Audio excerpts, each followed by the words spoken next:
메리 크리스마스. 감사합니다. 모든 분들에게 하나님의 사랑과 그리스도의 은혜와 성령의 인도하심이 있기를 바랍니다. 아멘. 예. 크리스마스 하면은 생각나는 게 몇몇이 있는데, 옛날에는 뭐 집집이 돌아다니면서 찬송을 불렀던 새벽송도 기억이 나고, 저희 학생 때에는 이 크리스마스 이브 때 이렇게 한 달 전쯤에 미리 이렇게 이름을 다 이렇게 종이에 적어가지고 이렇게 넣어서 뽑기를 해요. 그래서 선물 주고받는 걸 했어요. 그래서 학생 때니까, 그죠? 내가 마음에 드는 사람한테 선물을 주는 경우도 있고, 별로 안 친한 사람한테 또 선물을 줘야 되는 경우도 있잖아요. 그런데 이제 그 과정에서 저 사람이 뭘 좋아하는지 서로 묻고 또 알아내고, 그래서 선물을 준비하는 그런 맛이 있었던 것 같아요. 근데 뭐 요즘은 별로 그런 거 사람들이 안 좋아하는지 잘 안 하는 것 같아요. 여러분들은 혹시 어제 크리스마스에 가정 안에서 선물을 주고 받으셨습니까? 잘 안 하셨죠? 잘 안 할 것 같아요. 예. 이유가 있습니다. 왜냐하면은 우리나라는 크리스마스가 전통적인 가족의 명절이 아니라 기독교가 전파되면서 들어온 그런 날이에요. 그래서 사회 문화적으로 그 크리스마스라고 하는 전통이 형성이 아직 덜 되거나 아니면 되려고 하는 순간에 교회가 좀 힘을 잃어서 그런지 이게 좀 약해졌다 이렇게 생각이 들어요. 이게 이제 크리스찬 문화하고 성탄절하고 아주 관련이 깊은데, 우리나라에서는 크리스찬 문화가 이 사회 속에서 완전히 정착하기 전에 교회의 힘 혹은 기독교의 힘이 좀 빨리 약해진 건 아닌가 하는 생각을 제가 하게 돼요. 특히나 경제 부흥 이후에 세속화가 너무 빨리 침투를 해서 신앙적인 측면보다 물질적인 측면, 또 유흥과 소비 문화가 너무 빨리 퍼진 건 아닌가 하는 생각이 듭니다. 그에 반해서 오랜 시간 동안 기독교 문화권에 있었던 서구 사회는 크리스마스가 종교적 절기가 아니라 그들의 생활의 하나의 전통으로 자리를 잡은 것이죠. 그래서 명절이 돼서 크리스마스 때 되면은 가족들 다 만나러 가고, 그죠? 가족 행사가 우선이 되는 그런 날이 됐다는 거예요. 그래서 뭐 예수를 믿고 교회를 안 다니는 사람들조차도 크리스마스에는 다 교회 나가서 이렇게 예배를 참여하거나 뭐 성당에 가서 미사를 드리거나 하는 이런 게 보편적인 어떤 모습이 된 거죠. 이게 아마 한국 사회와 서양 사회의 차이가 아닐까 하는 생각이 듭니다. 그런데 제가 생각해 봤을 때 성탄절이라고 하는 이 절기가 기독교 신앙적인 절기이기도 하지만, 또 한편으로 살펴보면 아주 가족 중심적인 절기이다라는 생각이 들어요. 다시 말해서 성탄절과 가정은 그러니까 떼어놓을 수 없는 이런 불가분의 주제를 가지고 있다, 이렇게 생각이 듭니다. 성경을 봐도 예수님이 세상에 오심으로 한 가정이 만들어집니다. 또 한 가정을 통해서 모든 일들이 전개가 돼요. 그래서 오늘은 저는 지난주에는 성탄절을 아주 역사적이고 거시적인 영적인 관점에서 제 말씀을 드렸는데, 오늘은 성탄절이 한 가정에게 이루어 주신 하나님의 은혜라는 것을 여러분들과 함께 나누려고 합니다.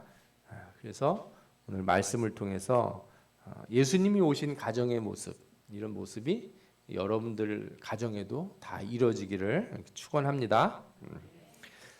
먼저 예수님의 탄생은 한 가정을 만드는 일로 시작했다는 것을 우리가 주목해 볼 필요가 있어요. 하나님은 성령을 통해서 약혼은 했지만 아직 결혼하지 않은 처녀 마리아에게 예수님이 잉태되도록 해요. 사실 이 일은 자칫하면 가정을 만들기는커녕 가정을 깨트려 버릴 수 있는 일이죠. 그런데 요셉과 마리아 이 두 사람 모두 하나님 말씀에 순종함으로 이것을 극복하고 가정을 이루게 되는 거예요. 참 하나님도 걱정이 많으셨을 수 있어요. 좀 쉽게 생각하자면, 짜릿하다가는 예수님이 아버지 없는 집에서 태어날 가능성이 있잖아요. 그런데 하나님께서 믿음에 있는 사람들에게 예수 그리스도를 보내셔서 예수 그리스도가 이 처녀 마리아 몸에 잉태됐음에도 불구하고 하나의 가정이 되게 하신 거예요. 이들이 하나의 가정을 만들 수 있었던 이유가 무엇이냐? 그것은 하나님의 말씀이 자신들의 삶에 들어오는 것을 순종하고 받아들였기 때문에 그렇습니다. 마리아가 뭐라고 이렇게 고백을 하냐면 주의 여종이 오니 말씀대로 내게 이루어지리이다 이렇게 고백을 했어요. 누가복음 1장 38절에 이렇게 나오죠. 또 마태복음 1장 24절에서 25절에서도 보면 요셉이 잠에서 깨어 일어나 주의 사자의 분부대로 행하여 그의 아내를 데려왔으나 아들을 낳기까지 동침하지 아니하였더니 나음의 이름을 예수라 하니라. 그러니까 결혼을 통해서 가정을 이루고 자녀를 낳아 기르는 일에는 모든 사람들이 나름의 계획을 갖는데 이 마리아하고 요셉은 사실은 본인들의 계획이 다 깨졌어요.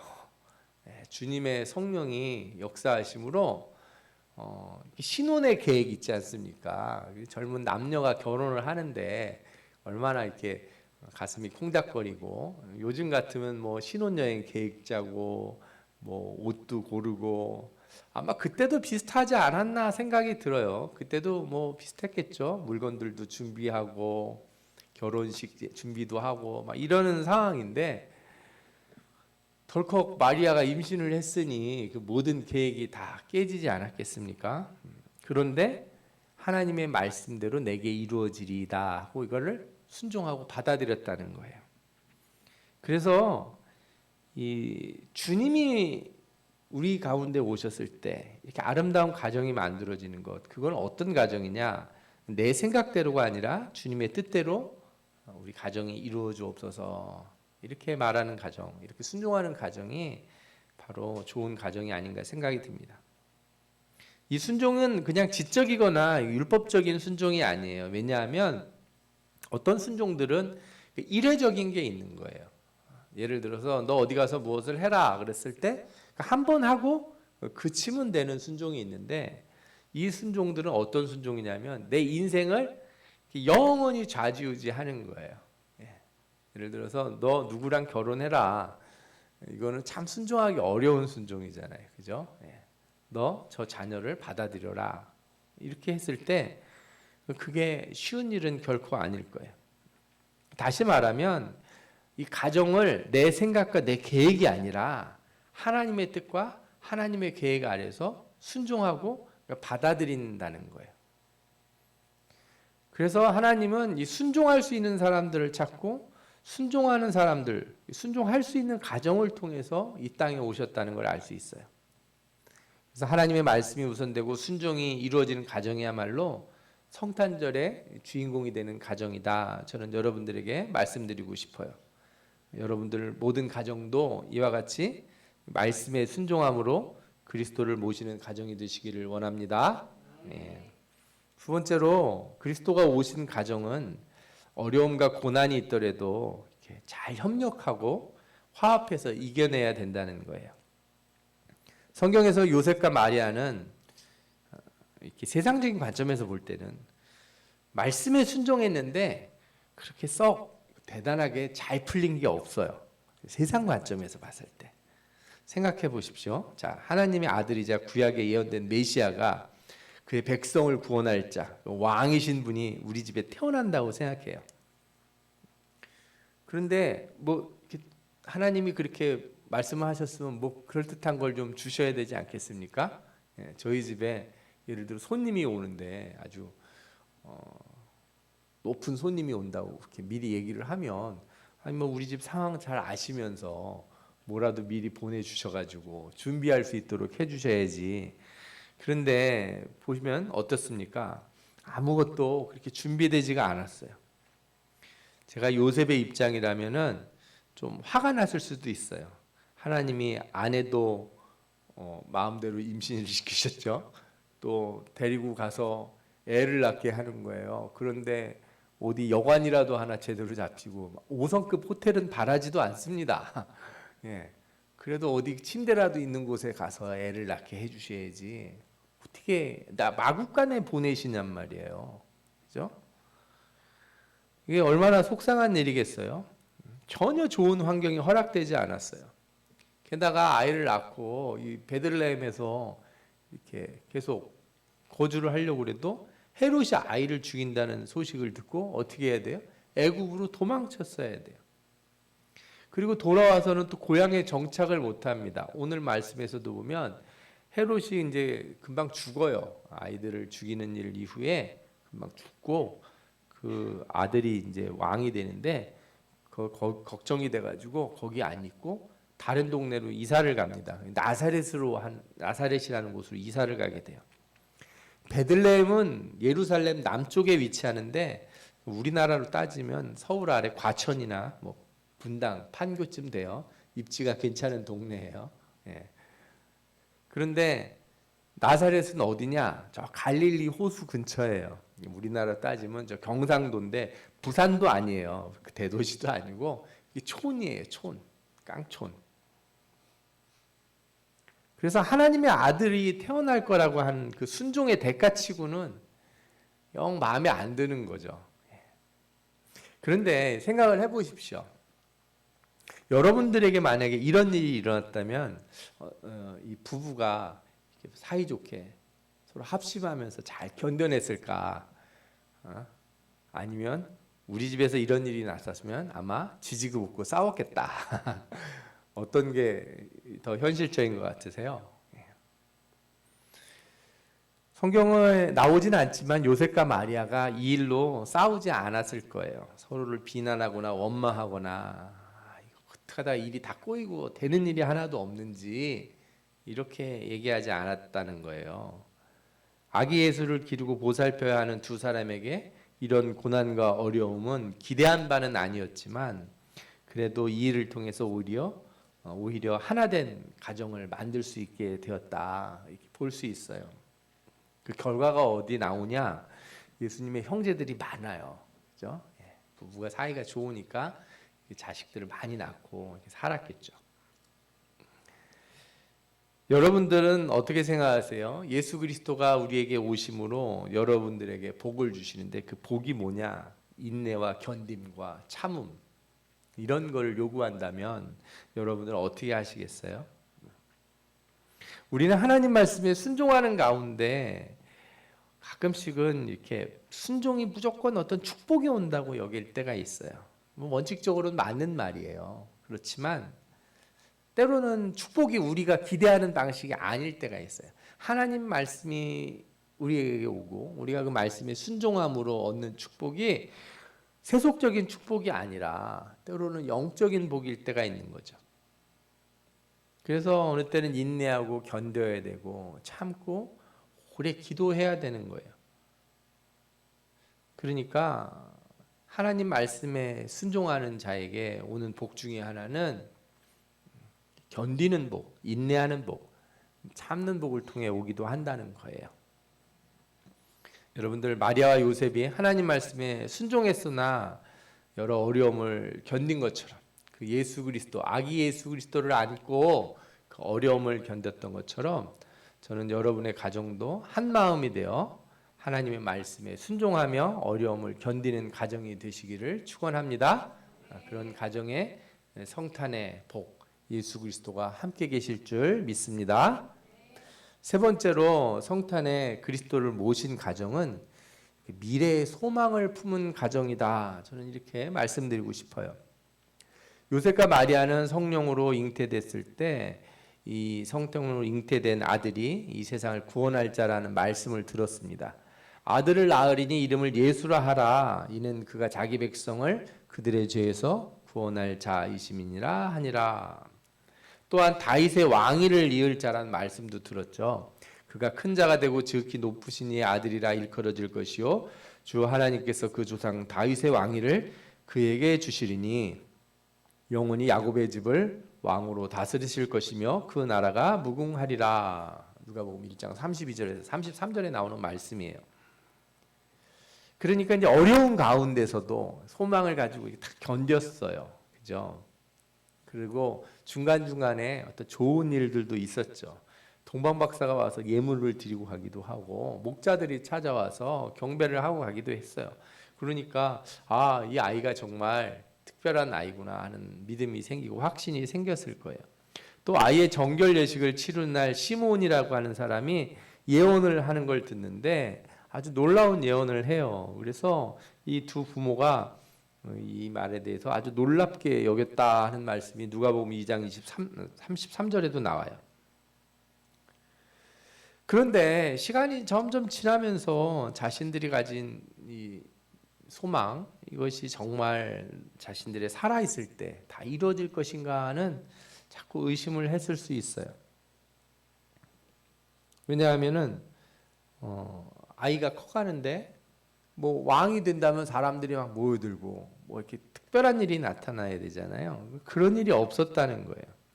오히려 예수님은 성전에 가서 말씀을 이렇게 같이 배우고 또 다른 사람들과 이야기하고 가르치는 것을 더 좋아하셨어요. 어렸을 때부터 성경에 아주 푹 빠진 분이셨다는 거죠. 그래서 그 아이를 성전에서 잃어버렸을 때 나중에 찾게 되잖아요. 그때 예수님이 뭐라고 합니까? 내가 내 아버지 집에 있어야 될 줄을 알지 못하셨나이까? 이런 얘기를 해요.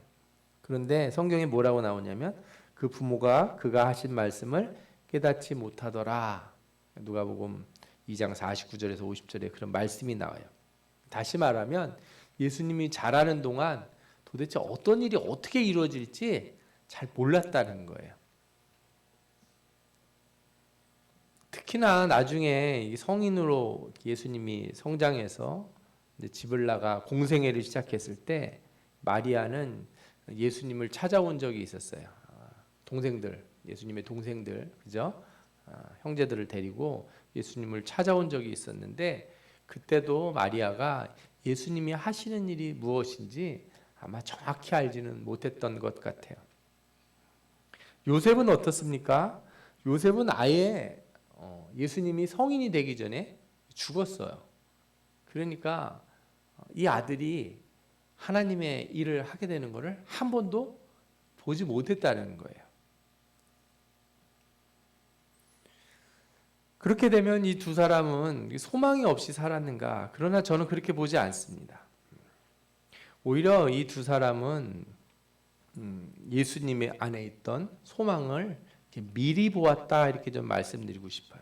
미리 보았다는 건 뭐냐면 우리 눈에 증거나 가치가 이렇게 드러났기 때문에 믿는 소망이 아니라 우리 눈에 보이지 않기 때문에 보이지 않았지만 갖는 소망을 의미하는 거예요. 그래서 여러분들 믿음이라는 말하고 소망이라는 말하고는 아주 가까운 말이에요.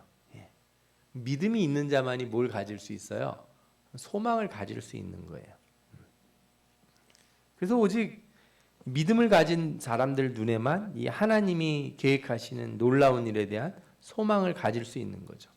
저는 이 요셉과 마리아가 평생 자신들의 눈에 특별한 것을 보지 못했더라도 특별히 요셉에게 그랬죠. 그렇다 할지라도 그들에게 이 소망이 끝이지 않았다. 저는 이렇게 말씀드리고 싶어요. 믿음은 보이지 않는 것에서 보는 것이며 바랄 수 없는 것에서 바라는 것이라는 것을 성경이 가리킵니다. 그리스도가 오신 소망의 가정이 저는 바로 이러하다 말씀드리고 싶어요. 예수님이 우리 가정에 오시고 우리 삶에 오셨을 때 우리는 당장 이루어지는 그런 꿈을 꿔요. 당장이라도 변화되는 꿈을 꾸고 당장이라도 바뀔 것 같은. 특히 언제 그러냐? 은혜 받았을 때 그래요. 내가 기도하면서 막 은혜를 깊이 체험하고 막 눈물 콧물 쏟으면서 하나님 앞에 막 기도할 때는 무릎 꿇고 딱 일어나서 딱 나가서 집에 가면은 다 바뀌어 있을 것 같아요. 얼굴들이 반짝반짝 변하면서 그렇죠? 하나님의 은혜가 충만한 자녀들, 충만한 가정, 직장에 가면은 상사나 그렇죠? 같이 일하는 사람들이나 그동안 꼬여있던 모든 일들이 쫙쫙 풀려있기를 딱 소망하면서 딱 가는데 의외로 안 그럴 때 훨씬 많잖아요. 의외로 안 그럴 때 훨씬 많아요. 그래서 기도하면서 우리가 갖는 소망이라고 하는 건 눈에 보이는 것보다 보이지 않는 것을 믿음으로 바라보는 소망이어야 된다 이렇게 말씀드리고 싶어요. 여러분들의 가정에 이 예수 그리스도가 오셨어요. 이 소망의 예수 그리스도. 내가 아직 보지 못하는 소망을 주시는 예수 그리스도. 이 소망의 예수 그리스도가 그러면 언제 참되게 우리 눈에 들어오고 참되게 우리의 변화를 일으키는가? 그것은 우리가 잘 아는 대로 그분이 십자가에 달려 죽으시고 부활하심으로 이루어져요. 그래서 마리아는 진짜 그 소망의 참된 모습을 보게 돼요. 왕이 되는 그 소망을 언제 보게 된다고요? 십자가의 죽으심과 부활하심으로 경험하게 된다는 거예요. 참 역설적인 것 같아요. 너무너무 어려운 일인 것 같아요. 제가 마리아의 입장이라면 나에게 은혜를 주셔서 성령으로 잉태된 아들이 태어났는데 그런 길을 걷겠다 이렇게 생각이 됐을 때 그걸 안다면 그거 정말 받아들이기 어려울지 모르겠어요. 하지만 믿음으로 하나님의 은혜 가운데 소망을 가진 자라면 진정한 하나님 나라의 뜻, 하나님의 계획, 하나님이 모든 사람들을 구원하시려고 하는 그 놀라운 소망을 마음에 품게 되는 줄 믿습니다. 저는 여러분들의 모든 가정이 이 성탄절에 소망을 갖기를 원합니다.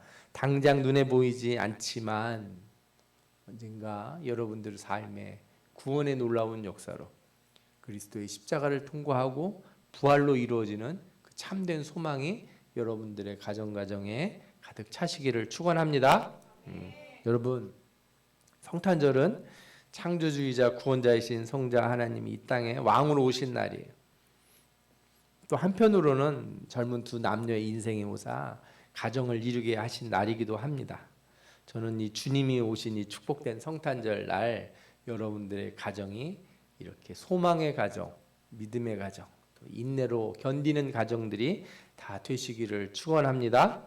요셉과 마리아가 한 가정이 되어 모든 것을 견디고 또 말씀에 순종함으로 주님의 뜻을 이루었던 것처럼 여러분들도 예수 그리스도를 마음에 품고 여러분들 가정에 온전한 하나님의 말씀이 이루어지고 하나님이 뜻하신 귀하신 그 믿음의 일들, 소망의 일들이 이루어질 때까지 잘 견디며 기도하며 승리하시기를 축원합니다.